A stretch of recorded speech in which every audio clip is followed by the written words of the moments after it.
Ikote, Papa na Kerouan, éternel Kenaya. Kanda, Taba, Ikote, Sensi. Nganda Taba. Fénénéné. Nganda Taba. Chez Hugues la coiffe Ikote. Papa na Kerouan, éternel Kenaya.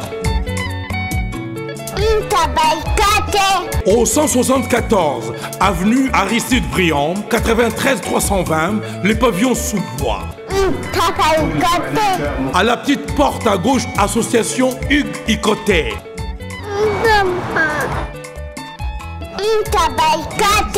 01 41 55 0000. Ntaba Ikote. Descartes Construction et yeah! Fini l'inquiétude pour la réalisation de vos constructions de rêves en RDC au prix imbattable. Grâce à votre entreprise installée en RDC uniquement pour vous, spécialisée en construction, réfection, bâtiments, immeubles, vente de terrains, travaux publics, avec les ingénieurs architectes qualifiés au prix incroyable. Descartes Construction est aussi spécialisée en luminosité des bâtiments et éclairage public, installation des systèmes d'alerte, intrusion pour des maisons et véhicules et tout d'autres services. Nous acceptons aussi les paiements par tranche au prix incroyable. Pas d'hésitation avec Descartes Construction. Vous ne serez jamais déçus. Pour tout contact, notre email est descartesconstruction@gmail.com. Notre numéro de contact plus 447 93 92 82 813 et appelez-nous pour Kinshasa plus 243 89 91 56 86 2. Descartes Construction à Tozana Mbongo Moké, opération Tongana RDC. L'agence d'export et d'import Michel Atlantic Shipping et yé bana ya Canada, bana ya USA, bomitungisa lisusuté. Pour tous vos achats et ventes de voitures, pièces de rechange et les accessoires possibles. Na koti na ba koli na bino na Kinshasa, bomitungisa penza te. Please, bakoya koza koli tinanda. Pour tout contact, benga Michel Lukadi. Plus 1 508 371 60 43 USA na Canada. Pour la Kinshasa, benga na plus 243 89 551 30 38. Michelo Atlantic Shipping. Yaboye. Bazuwapi. Raph Ngindou, félicitations pour la promotion, c'est la rapport à l'artiste. Que Dieu te bénisse. À qu'on n'ait pas demandé, il n'y a rien en face. Ici Cappuccino, LBG, Rambo 2, Mister Double Face, la musique bio sans microbes. Suivez Congo Promo TV avec le PDG Raph Ngindou. Eh ben, on est makambo, bison des solutions. Nanenga mabete Congo Promo Raph Ngindou, aza mutu aza na mbongo boga, aza na bakara danger. Donc, a mutanzalate. En tout cas, félicitations, merci Sito et Oumela. Raph Ngindou, le présentateur la force créative Congo Promo. Borotos à la force militaire la Congo Promo. Et faites comme moi, allez voir Congo Promo, tv5.com. Donc au nom de Jésus-Christ, nous bénissons le Congo Promo. Avec Raph Ngindou, Congo Promo ne tombera jamais. Piccolo Congo Promo ndé. Ouais, balobi Raph Ngindou. Congo Promo toujours, grande puissance. Comment Congo Promo qui torcos net in a film. Congo Promo babunda nanango. Raph Ngindou. Congo Promo. Merci, merci pour votre fidélité, merci pour l'attention particulière à cette émission. Moi, Betty Masséongo, je suis là pour vous servir. Merci en tout cas pour la confiance renouvelée, en tout cas, surtout pour vos appels, vos prières, vos soutiens. En tout cas, je vous remercie infiniment. Que mon Dieu vous bénisse tous. Je suis là avec beaucoup de joie, beaucoup de plaisir. En tout cas, super salutations à vous. Bonjour, bonsoir. Ça dépend de l'heure à laquelle vous nous suivez. Et salutations aussi à l'équipe technique qui nous accompagne pour la bonne marche de cette émission. Là, je vois déjà Papa Dave Moubama, les papas de Joyce Davline. Salutations à Serge Mpiana, notre cordon. Salutations à notre boss, l'ingénieur Raph Ngindou, depuis les États-Unis. Et bien, aujourd'hui, je reçois pasteur Placide Moulaba. Déjà, il n'est pas présenté, vous le savez déjà, parce que c'est pour la deuxième fois que Yambi une émission na Bisso News de Kin, une émission socio-culturelle, un nouveau sujet pour la bande de pour apprécier qui émission il y a la fois passée, benga qui, commentaire qui, en tout cas merci beaucoup et tout le bela qui sur l'amour, je t'aime, ndengani bato employeur kango. Maintenant le bela un nouveau sujet, oeza baibinga bolingo, nani aibi bolingo. Na émission na biso ya lelo. Sans plus tarder déjà, je dis bonjour pasteur Placide. Bonjour maman Betty Nzamba. Bonne santé, amen papa. Bon, dans l'ensemble ça va, Dieu nous fait grâce, le quoi déjà tozo vivre pe kimi na moté mezali, tobi que nous souhaitikali et aka kitoko. Voilà. En tout cas, baibinga bolingo, je sais pas. Meka un peu ko meka ko fungola ngo na muzindo pour na bande ko bazolanda biso na émission. Maman Betty na pesi mbote na bande konyoso bazolanda biso de par le monde ndengo tu kolobawa na ba s'intéressa ki na sujet to développer ki l'autre fois nzambe abensa bango makasi bayibinga bolingo eza cri de détresse ezali konganga ya moto moko azo se retrouver le soutien na kati ya ba sentiment na ye bolingo etongaka vie ya moto bolingo etongaka santé ya moto bolingo ekoki kobongisa journée ya moto to pe koki kobebisa ndenge nzamba salela biso bolingo ndenge nzamba kelela biso bato tokoki ko dissocier moto na bolingo. L'amour c'est dans l'homme, l'amour c'est Dieu, l'amour c'est la présence de Dieu dans l'homme, l'amour est attribué à Nzambe na kati ya moto. Sikoyo nzoto ndenge nzamba kelela yango ezaka na posa epesa bolingo mais zoape flèche retour feedback ezala bolingo zo pesa ba pesa yo pe yango mais moto ya zolo baba yibie bolingo aza moto ya zo pesa bolingo na yezo y ensemble A flèche outie paneke na ensemble B o eza moi sito mobali mais ensemble A to ensemble B au lieu zong sa flèche retour ya sali boucle. Hein? Asali boucle donc a mizongi seli bolingo soit azui bolingo ba pesiye yake ko pesa yango ensemble C natango ensemble A akufinzala yango ensemble A zolela ke bayibie bolingo. Voilà. Merci beaucoup pasteur Placide Moulaba, je crois de kubozo na biso pour comprendre de quoi nous parlons dans cette émission.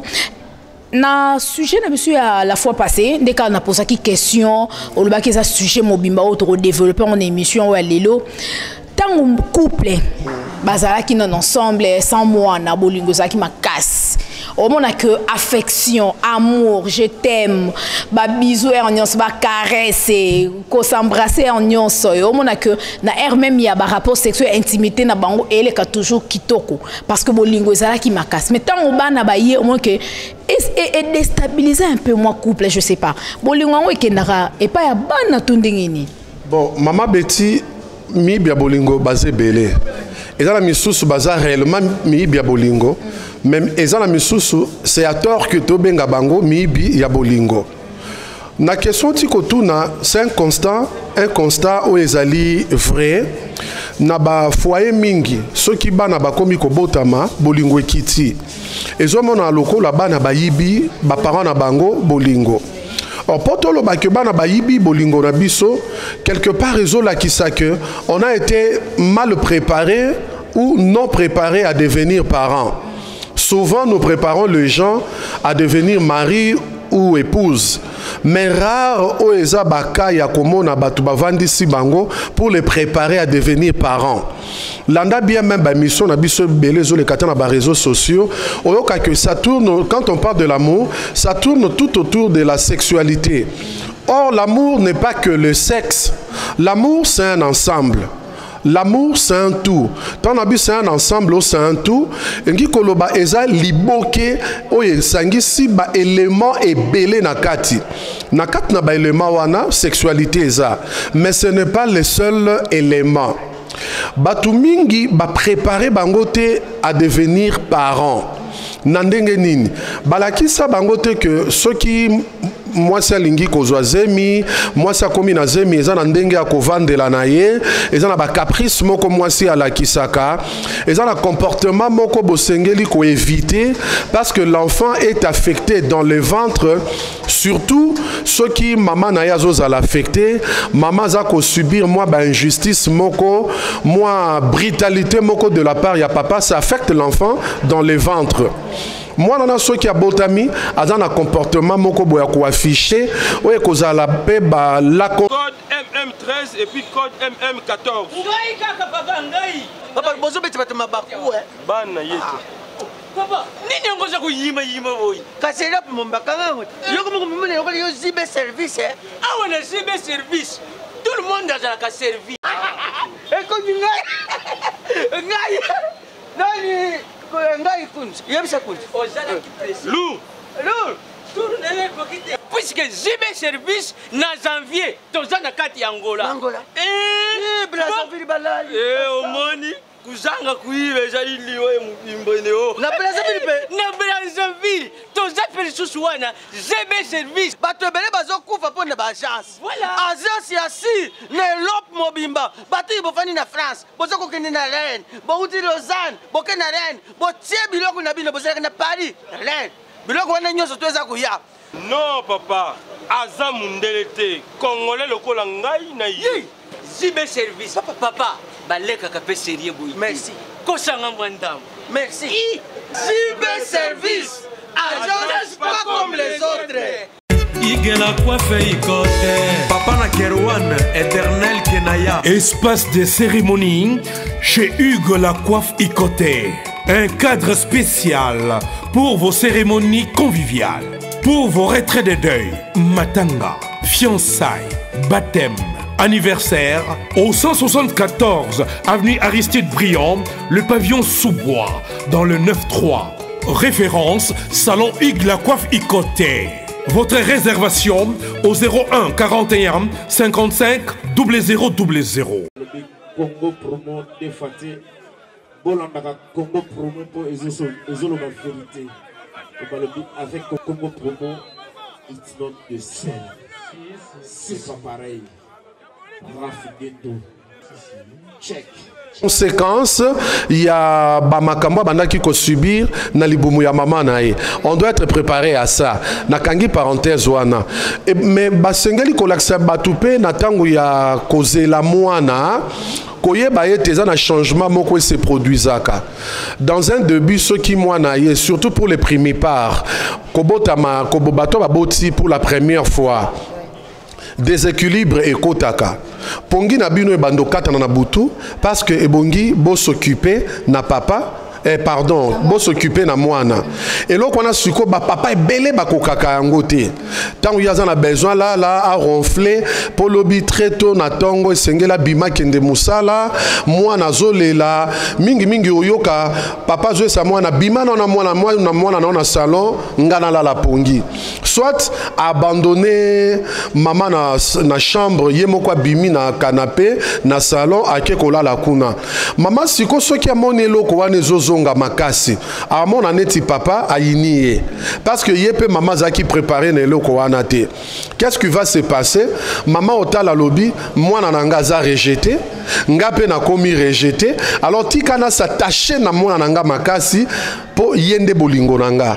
Maman Betty tala même ba publication basi belé quand elle parle de leurs enfants au mona amour ya vie nanga sans yo vie eza na sens te babo tolanga nyonso mais babo tolanga yote ba papa totangaka siko papa tango zotanga papa oyo pe comprendre ma solo très bien tazala préparer te aloba ah bon donc moi soyo alinga kingate alinga ka mwana lokwa na pesi mwana alaki singa que sans mwana na ya koko vivre te.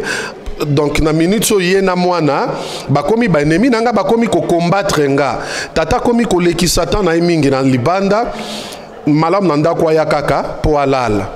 À part ça, comment on appelle que papa a besoin ya maman, mais maman na minute wana a bosenga s'occuper na mwana, il faut sekisa mwana, a sokola mwana, peut-être changer pampers, peut-être aussi aller ça y est, mais papa pas autant la journée na yendenga tambola ki mukolo wana bakope simbité. Soit na musala, chef a gangela qui est makasi. Peut-être aussi bakosela qui est makambo. Il va se défouler chez qui? N'est-ce pas que pas ya maman? Mais tant que y a zose la maman peut ça moins espace moko pour abete la maman makambole ki na musala azomona que maman zo s'occuper kaka na mwana. Po na ye na minute wana mwana komi mbanda.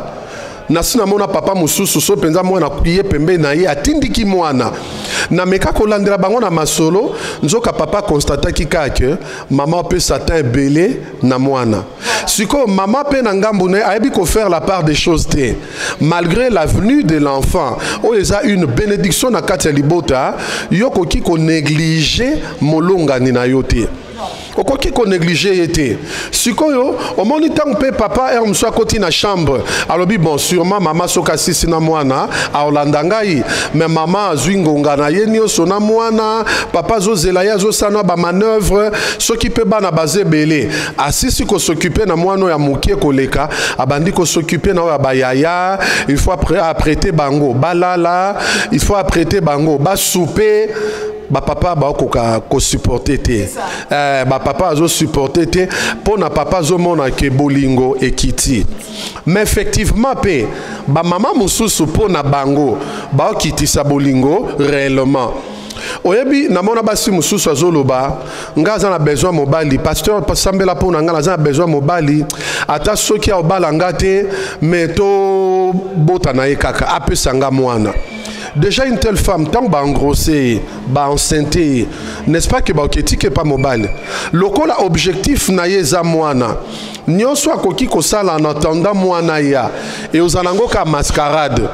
Et qu'on a juste un appât pour encadrer, garder jusqu'à ce que moi na akoya na mokili. Tango suko moi na ye, l'objectif est atteint. J'ai déjà assez azui. Alisu na bosenga poswalila late. Poswalila la wana ndenani mobali. Ako négliger na ye moi na wana. Ako kipe pe lisusu a occupé moi na wana te. Ezape ka ba mama te, ezape na ba papa mususu. Obi ke ezape na mibali o balela bana neti likambo mususu. Tangu pe mama aboteli mwana, lokola aboti na kimukolo mingi bongo zaka ba papa aboti na mwa kimukolo aboti na kimukolo soit na ba mariage na ye précédent. Atikala ki kosimba mwana te moi sona lokola botelier mwana pona ye bébé wana zaliki ba dépense na ye nyonso komi focaliser et pas ya mwana ye moko salaka ba achat ya mwana soka pesi mbongo na ndako ezaka pona biloko ya mwana ba jouer à cher pona mwana ce qui n'est pas mauvais mais cependant azo négliger maman ou azape na bosenga amela miliki po amelisa mwana yango wana. Pasteur Placide non mais un peu koloba par rapport à l'argument précis pour dire que ce n'est pas seulement moi nande mutayi baka bolingo to mona rango na ba couple belé au mona que bolingo soit c'est que n'est pas mutu mususu bolingo nae je sais pas est-ce que réseau ezara que moi nande mutayi baka bolingo la kata couple. Bon nalingi na préciser loko moko wana moi nayi baka bolingo te mais l'enfant est accusé à tort que aye ko yiba bolingo. Or l'enfant est une bénédiction. Et loko sala ke batomosusu ba accusé ba na loko la ba voleur d'amour. Ezaka l'impréparation na bokomi parent. Bokomi moboti. Mama Betty kobote zelo mususu kozala parent ezapelo mususu. Mutuno soit kobota na même ba boaka bana na nzela ba botit mais kozala penza parent kozala na yebi que cela parent na linga les a moboti mais na lingi na loba que tant tozolo ba parent tout le monde a moboti au vrai sens ya mot moboti au azana sens ya responsabilité ayebi que kobota c'est une charge ndenge na mema ki mwana to na pesa ki mwa 6e po abota vie ya mwana wana mobimbezo dépendre nanga mutu wana koyeba pe ndenga se comporter. Mais wa moni mwana lokola na bota po bandima ke nazaki combattre à remplir devoir na ye ya parents convenablement te. Alors banali ba yibara bolingo. OK. Si ko na question na yo lobi est-ce que zaka mwana mutu ayiba bolingo? Déjà to innocenté mwana. Natanga sko miyibi ya bolingo. Mama Betty miyibi ya bolingo basé belé. Moyibi ya bolingo ya liposo de nos jours. Moyibi ya bolingo ya liposo. Eza la téléphonie mobile. Mais mingi koleka makambo to bengi les réseaux sociaux.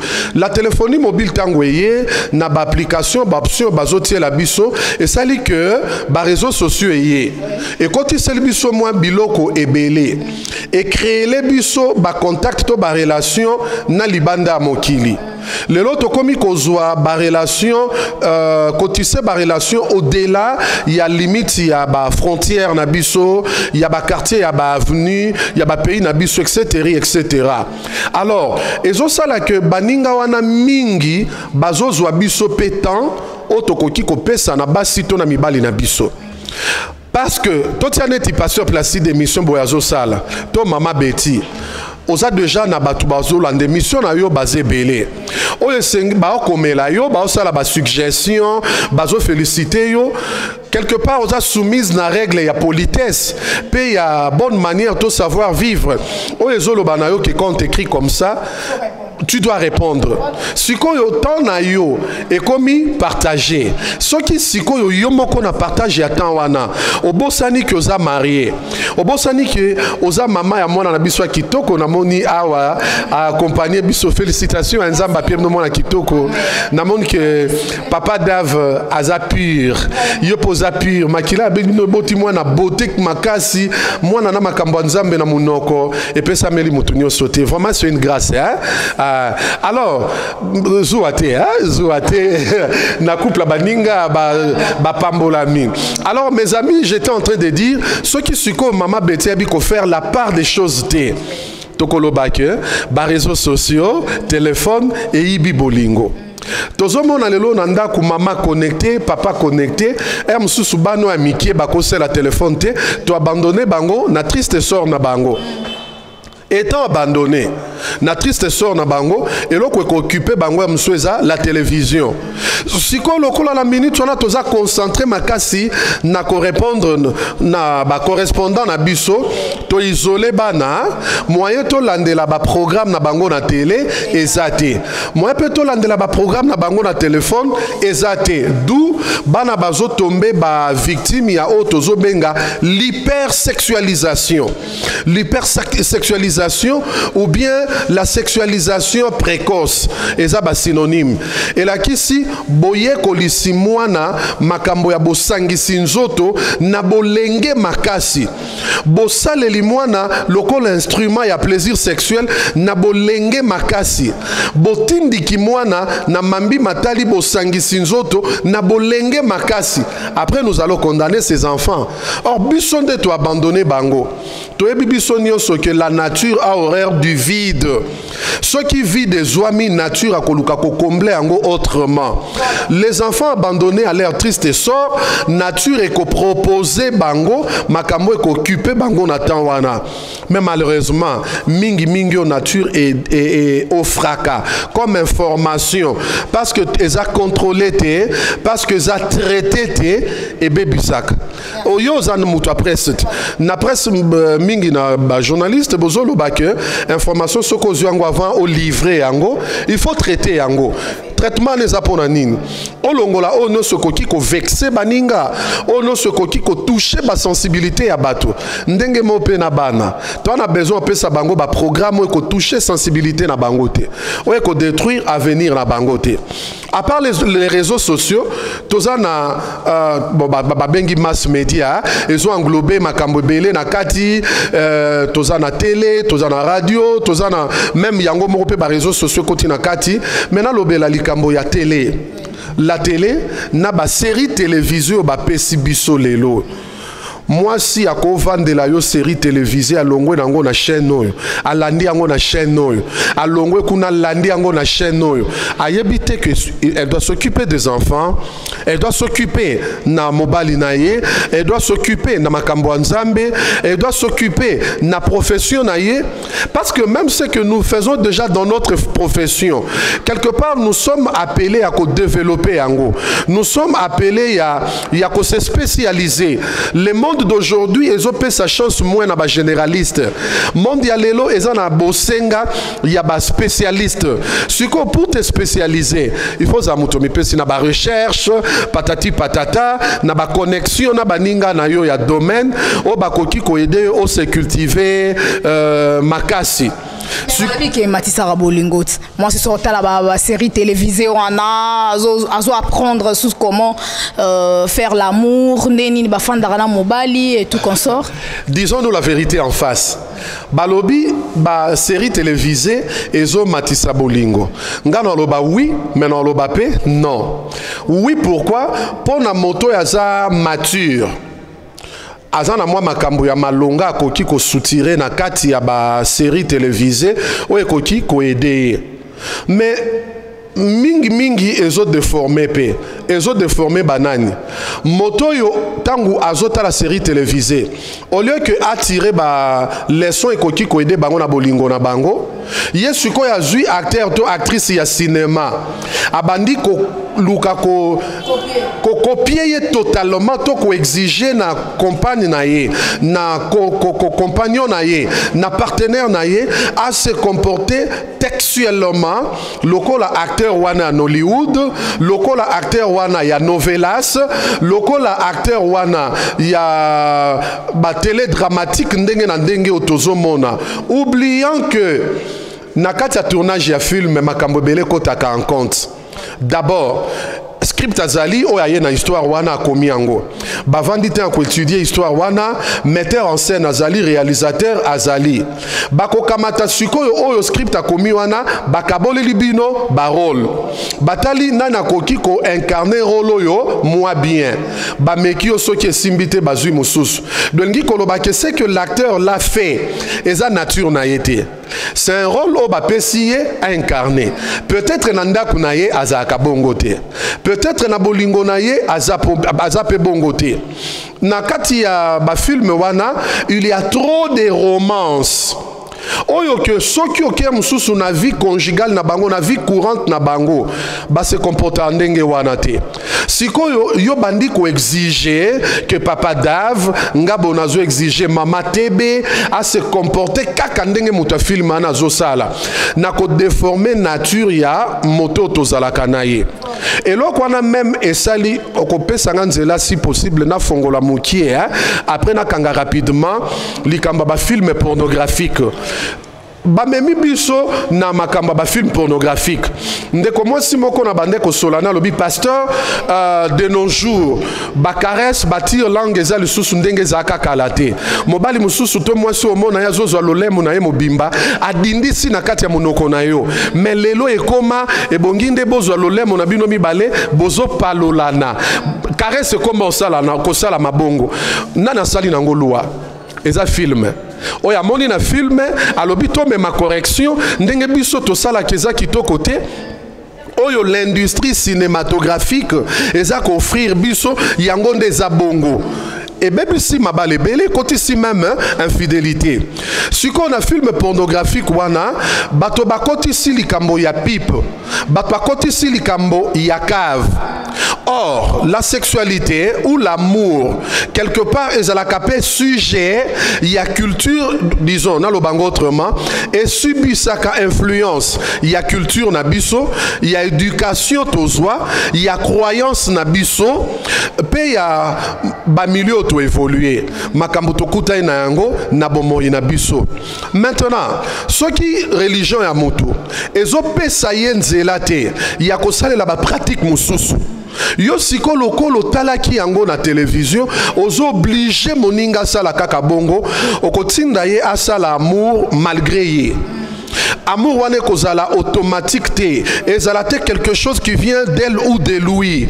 Et kozalate quelque chose de spontané, quelque chose de naturel, mais comme à quelque chose de mécanique. Or, c'est que nous oublions, dans les films pornographiques, derrière la caméra, il y a toute une équipe, il y a bateau. Metteur en scène Aza, réalisateur Aza, acteur, on a actrice Moussou Bazali, Bazola qui soit balobi awa gémir. Au gémir, babi, non, ici tu as exagéré. Soit tu as fait moins. Reprends, mais cette fois-ci, sala yango boy. Balaki sur soko sali biente, bagangi kuna coupé, bakati tableau na yo, paf, zongi si, ce qui est simbité, ba remplacer un acteur Moussous. To ba remplacer yo, une actrice Moussous. Mais pasteur Placide, na nyonso lobi wana, parce que quelque chose moi belé to kenba on attend. Qu'est-ce que vous conseillez aux gens qui nous suivent par rapport à amour, surtout côté à rapport sexuel? Parce que yo lobby très bien à lundi, argument na yo lobby sexe yango ka ndete simbaka couple auto simbaka bolingo. Alors bolingo simba makana nini? Parce que dans bato mususu pour asa la infidélité te, il faut mobali à satisfaire ye na nyonso na kati ya foyer. De même moi si de même mobali. Mais so ka satisfaire ye te, yango to mona moi si musu na ndako libala zo tricher libanda, mobali musu pe na ndako libala azo tricher libanda. Et cause la yango te ba raison? Maman Betty, d'abord l'amour. Et bongi batuba vivre en ndenge ba okansela bango mibale. D'abord ça. Botonga bolingo na bino na modèle na bino, mais bolingo na bino ezala copier coller te. Lolenge ya kolinga na baninga mususu koki ko inspirer bino. Mais likola o inspirer bino bozala pe na o ya bino te. Hein? Nga na mboka na ngai na lobaka boye soki oke koyebisa tata na yo ke tata na balelanga mwasi moko na moni na sepeli na ye question liposo tata ko poser yo ezali yo oza na nini. Même Moïse tango akutana na Nzambe atunaki oza na nini. Moïse alobi naza na lingenda. Tout est parti na lingenda zalaki nango Nzambe bakisi onction, n'est-ce pas? Donc oyo baninga bakoya nango apport extérieur et ya kokuta fondement zalaka base ezalaka les latte ke mokomo bayibio bolingo parce que bolingo koyiba mape soko zo pesa muninga te ozo satisfaire yete a okendo luka libanda soka kuta ina vrai muto opesa ye bolingo na yo komi partager komi moitié na système à 50-50 et loba ba opposé ba politicien il y a RDC et comme il kambo ya 50-50 omoni or bolingo etangami ezali kambo ya 100%. Sikoyo ba élément ni nezotonga bolingo. D'abord, élément makasi eza dialogue. L'isolo. Nakati l'isolo na lobaki l'autre fois, parlons de tout et de rien. Toyo kana sonité. Pendant la période ya copinage, toya fiançailles, ceux qui bobeta ka déjà nyonso, nanda kwa libala bo sutrukati. Oyebi ndeko moko na mission moko na salaka aye kokuta nanga lobi, il a connu un problème alingani na sœur. Sikoyo ndenge amonelaka sœur amonelaka frère azalelaka mbinga mobali yaye baka que frère na sepe kuna zara na marqueur omon ba marqueur bando komela kala na ba agence ya phony système Alpha Lima. Sikoyo ayebaki ke mobali azaka bongo babetale masolo mususu te na ina lo batete te que bomeka avant le mariage pour balandi bazaka mwandenge. Sikoyo sœur aye ko sutuka na nuit de noces quand frère azolongo la bilamba. Frère azaki une érection na malam. Maintenant frère a telemi, nzoka frère azane loko la stylo. Moi c'est ganga lobi ozakana onde kadogo boye kaka ndenga ganga kiwane frustré mobali. Sexe na ye elembi. Mobali akoma na yazwa érection. Mais soki kaka komi na tango pénétrer. Eloko wana yele na mutu nzoto elembi. Pe mwasi wana aboyaka ye. Mobali sikwa bandi kontenter ba expérience mususu azomona ki ozwa na ye makasi mais kaka soki lilobane yelie nzoto elembi. Omoni basolo la kabiente. Nakeko animer conférence moko na Masina. Ezaki conférence ya ba couple. Mais on a ce que zaki ba jeune. Pasteur Moko Azalaki Moko n'a pas participé à la conférence.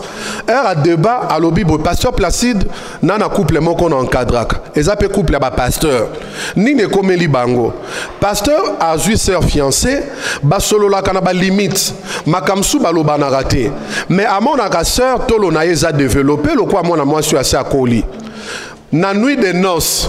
tango moi c'est longoli bilamba aye komona que sœur azaki na tolo ya mikie makasi nzoka eza soki na biloko basi batiaka egonfla bango poitrine. Pasteur a facha abi mabelo ngala bando mona na fiança il faut bimakaka. Maman betitika alobi faut bima. Batuninga suko ay bon ayo mon appareil. Parents ebisi alobi, il y a possibilité que moi c'est zoaba kisi peut-être à développer ba hormone masculin moi mingi. Ba kopé c'est ba hormone koki ko aider poitrine et bomber lisusu. Alobi jamais ka mabelo ya fiança yuana akozongi il faut bima. Maman ezaki likamoko makasi pona okata yango. Et loko ni les hommes mabatu ndenge waneza manque ya dialogue. Si bo balani oko sutu ke muto bo balana na ye abota libanda pona masolo na bino bozaki limité na bato baza appelé na kobala na tabou ezalaka te. Peut-être pas de rapport sexuel avant le mariage, mais tabou ezate. Mukolo tata kolinga, on parlera de la sexualité sans tabou. D'ailleurs déjà dans l'émission on en parle. Omoni dialogue, un dialogue franc. Et loko yami balé. Oeko kiko ede bino na bolingo na bino eko la makasi. Ezali nini? L'attention. L'inattention e bomaka bolingo. Tango zo pesa moninga attention. Ozo lande la makambu na ye nioso. Batan na ya bisengo. Batan na ya pasi. Ata soki ozana na lome ya te. Mais azomo na ko s'intéressa kana makambu na ye. A comprendre que moto yo alinga kangai. Siko tangu l'inattention ezali moninga lingia mususu yeme okasi abordaka yo na masolo a intéressé na makambo na ye o développer l'insolence mangala mabe maloba mabe papa ozobosa na wana mingi biso mibali ozobosa na ke pembeli na bino eza na mwana mobali moko azara gentil mwana mobali moko azaka tendre dernièrement nazwaki kamoko ya mobali moko ayeko se plaindre petit moko parcelle na bango akomo bimana mwasi na ye bon yanke suko a fâché ayo mona pasteur abi pasteur petit moko lopangu petit na zo da mère non bi oh azo da mère pona nini oh petit na komo da mère il faut na boya mwasi nanga za mobulu nebisi bon avant boya ye est-ce que na komo na ye ote na sina kangele biloko akepa na bango nese bengelanga mwasi no aya mwasi aye alobi papa mwana mobali anozo mona tolingani na yete maintenant ye biso vérité mobali nanga il rentre à la maison aza cassé nana besoin poudre apé sa ngate nazana besoin moi lipa apé sa ngate c'est lui-même qui gère tout donc azo calculer na mbongo mapa mbongo bana bakomela moi sucré na classe apé sa nga mbongo net abo sana ke na mwasi nazaka pene le kotata mwasi ya kakota langa so tata mwasi il faut na somba moi ba bande hygiénique et bongi nazana moi ba linge nanga yo kosali sanga apé sa kangate au lieu que apé sanga suko ya tata na ye nazwaka yango te nzoka tango abimaka la journée petit wana quartier amona ngaza ka mawa petit akoma yo ofandisanga petit abetsanga masolo namona ke petit apesanga mbongo te matia angaka pasteur aza mwana mukie na kolingana na yete tango ka lobi bongo atuni mobala eske makamna loba na kosa mobala bi ata bongo ozo solane pona nini bima na ndako nanga natuni mobali eske kopesa mwasi na mbongo banda oteka alobi na repesa yete d'ailleurs naza nango take pa petua na pesa ye na biso ko permettre na sala loko na ina sala oh papa sala na lobi ça va na pesa moi si no un petit rien ma beti jour on pe nazaki na mbongo te moi si na yo abanda koteka otala nanu soki ko accuser kaka na makambo mabe nazui $50 nazaki nango na pesi mwasi mwasi abandi olela ah moi parenthèse mukie biso ba pasteur makamno se senga ka ko sambelela batu te yezo asambelela batu ateya batu mapesa pe lipa soko to na lipa kabola pe na muninga te ecclésiaste alobi kabola lipa na yo na muninga mususu alors moi sona tango azimbongo wana abandi ne ka koteka ba épices et comme so kateki ba épices na yo wana moi bénéfice aotia provision na ndaku moko bilamba mobala bande ko sukola na maboko akoma memango na pressing mobala komi suspecté alobi non moi sur yo tika na vendre la kesi ko na ndako na yeba penza est-ce que zaka kambongo wana dadi ya pesa ke to ndenge nini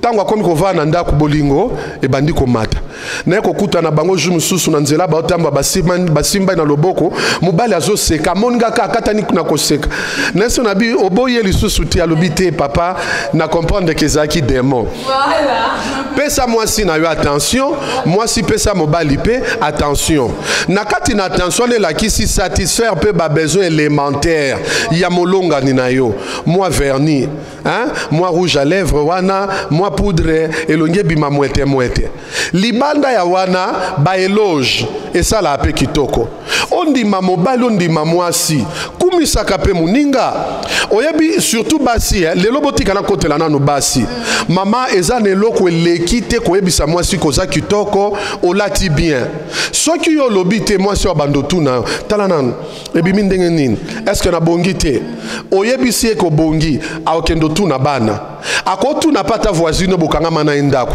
siko soki azoyoka ngo pa mobali na ye sala ke mwa bayeyeye tangu siko yo lobaka te voisin na bino ta lupango ta locataire de nature à attendre aib sera moi sino obimi kitoko aux rentrées ya bien olati lamba bien maman na okoma kosa nyoso soka lati alega pembeni ya pas voisin pas voisin le bâtiment est loco bien. Merci beaucoup pasteur Placide.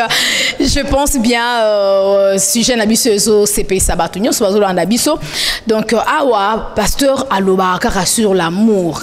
Hein, donc bolingo ndenge ni to ko batela donc ba papa on nzamba pesa biso de même puis ba papa ba ko batela ba maman donc o basi on nzamba pesa bango mais pasteur Placide non poser quelque question moko suka ya onde ko boucler émission na biso alelo olobi eloko moko eza très important na kati ya ba foyer likambo etali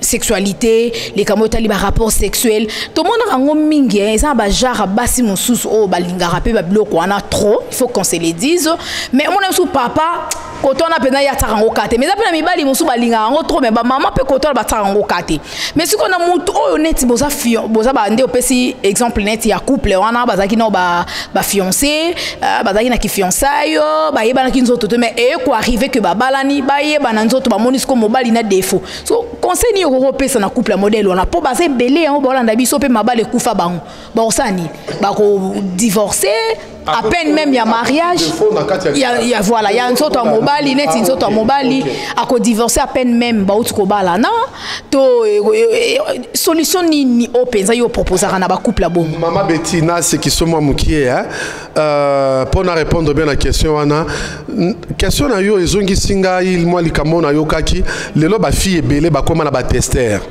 surtout ba sœur en Christ abi ke moi to kwa ne ko bozate mais ça l'effort que moko mususo botambola betelo masolo moko e ko exciter yo au monde ra botambola bo ça le ki ça le boko kala côté tirette abeti atako beta ka tester kata wazo beta ona ye moko azo ba ke bo pikili ki ezali munene za toka kondele kandenga beti wana mingi loko to benga défaut to msweza défaut te dans linganzamba pesa biso mokolo to lobela yango bien basusu loko to benga défaut eza po akuti mobali tayi mukie pourquoi akuti mobali mukie po ye alinga mingi asala sala trop akomi exigeante na makambo tali mbeto mais ce qui azali moso ami batelaki azo bande expérience sexuelle na mobali wana donc abenga ngo défaut te. Ok, mibali mususu pe sikoyo ndenge ye ayeli pe ko mona mwasi bobasi peut-être to benga défaut ezali que mwasi afongwa ma mingi to akuti mwasi aza mai avant obenga ngo défaut luka koyeba afungwa mi pourquoi est-ce que ça likamba ba infection ce qui est ba infection ça se soigne. Pour moi ça tabimi na mibali ebele ndenge nzamba sela nzoto na une élasticité na yango et ko faciliter nango tâche na batu nyonso.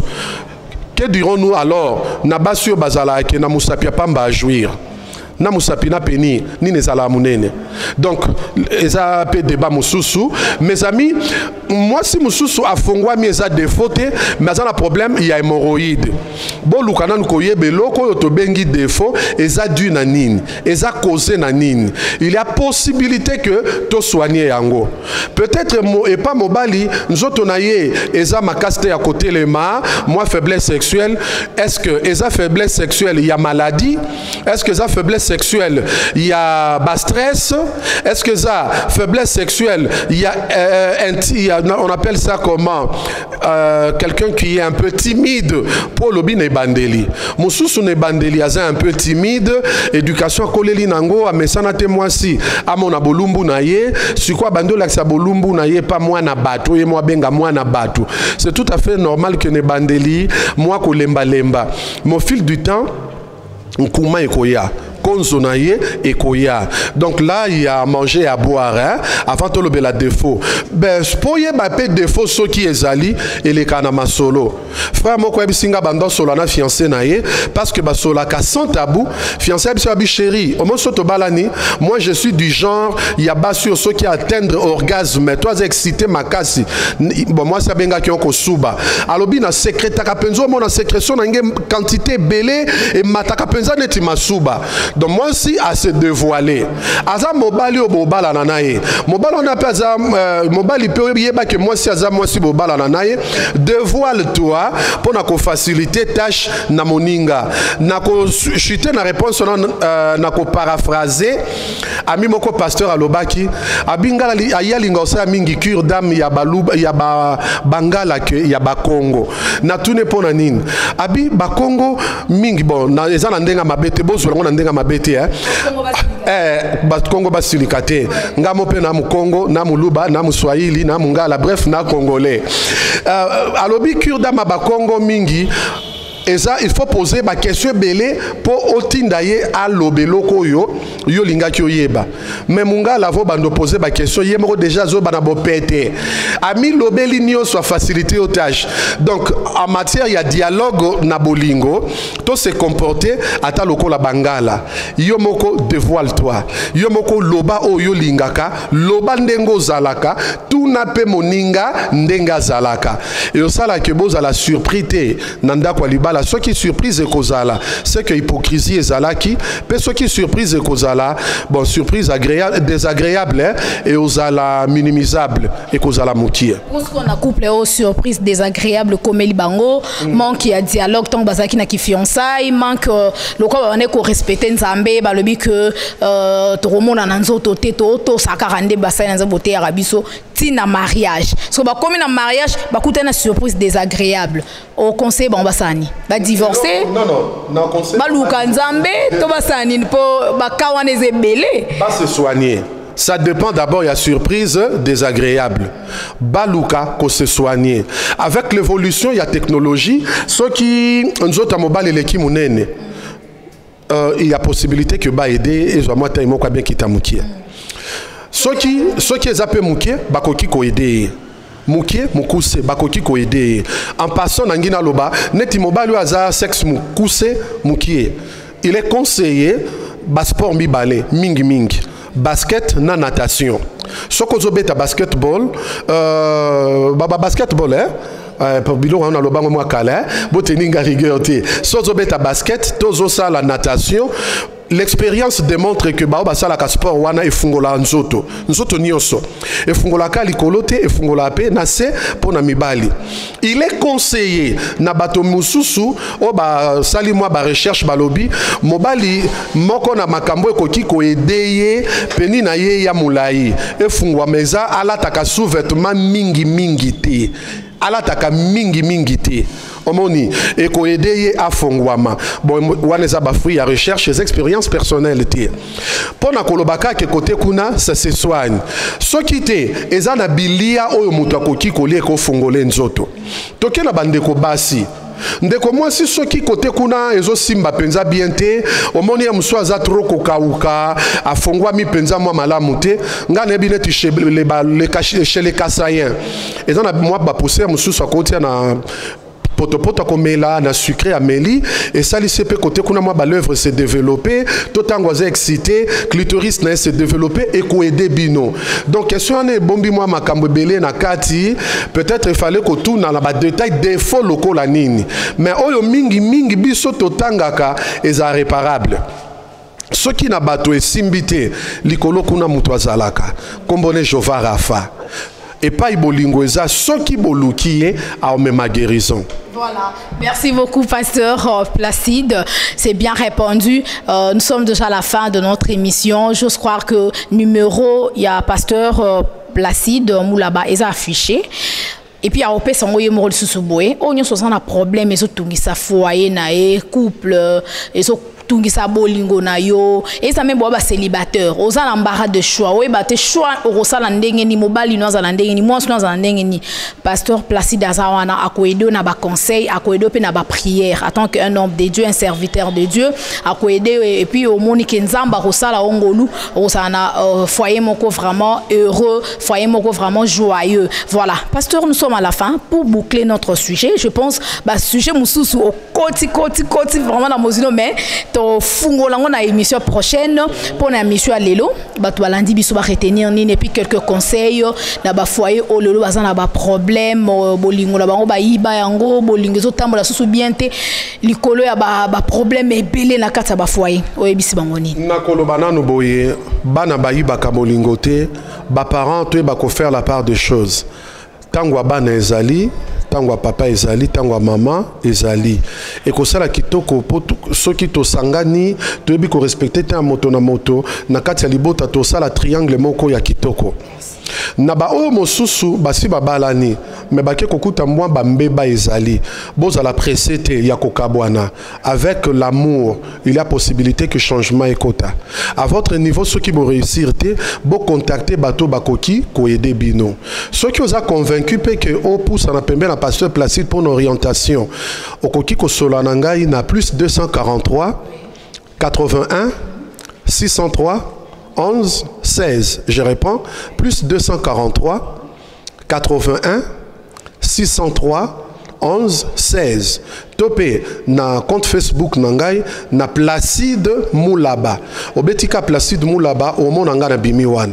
Topé obeti Moulaba Placide ou inversé ka ba kombo Moulaba Placide na na compte mi balé nyoso eza opérationnel toko solo la na yo. Soit au continue na contact na maman Betty akwebi sonde no koki ko atteindre Pasteur Placide.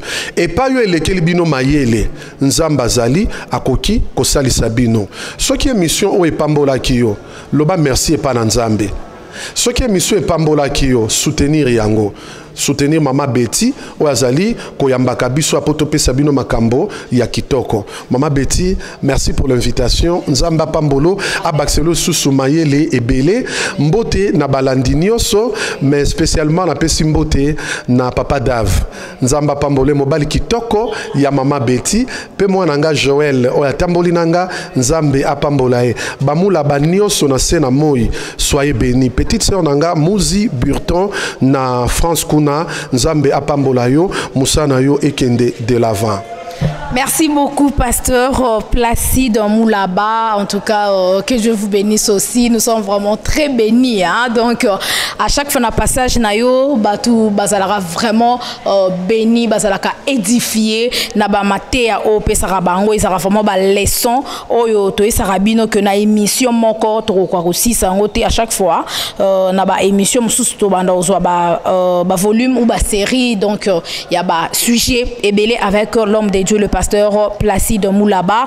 Son numéro est les 00243 81 60 31 11 6 à la fin. 00 donc plus 243 Ozako Dambo Kanabiso 81 60. Voilà, merci beaucoup déjà à Papa Dave Moubama, les papas de Joyce Davline pour les images. Merci à William Afoso, grand pétrolier depuis Luanda, en compagnie à Sonangol. Moi, la maman Henriette, salutations à vous. Salutations aussi à la joie Amado Pichuna, na France. John Lubila, l'exceptionnel, les États-Unis, champion Kayembe na Kenya, Blaise Kava na Kenya, Mamé Miline Zemba. Moi, c'est à Papa tous Pepe Lambetolo na London, hein? Donc à Londres. Salutations à vous, Serge Mpiana, notre cordon, merci. Salutations aussi et merci à notre boss, l'ingénieur Rafungindu, notre papa depuis les États-Unis. Bisous à ma maman chérie, maman Cathy Bakissa, Bendicap. Et merci beaucoup à vous. Que Dieu vous bénisse tous. On se retrouve déjà à la prochaine. Bye, ciao.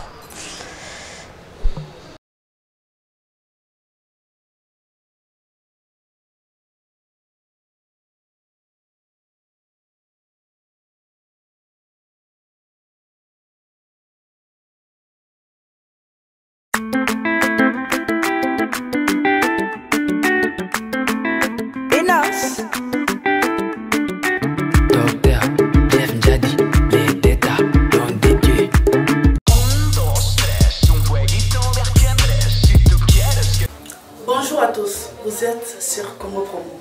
Si vous aimez plus de vidéos, cliquez le bouton en bas, abonnez-vous en masse. Moi, Bérodès, je me suis déjà abonné. Il reste que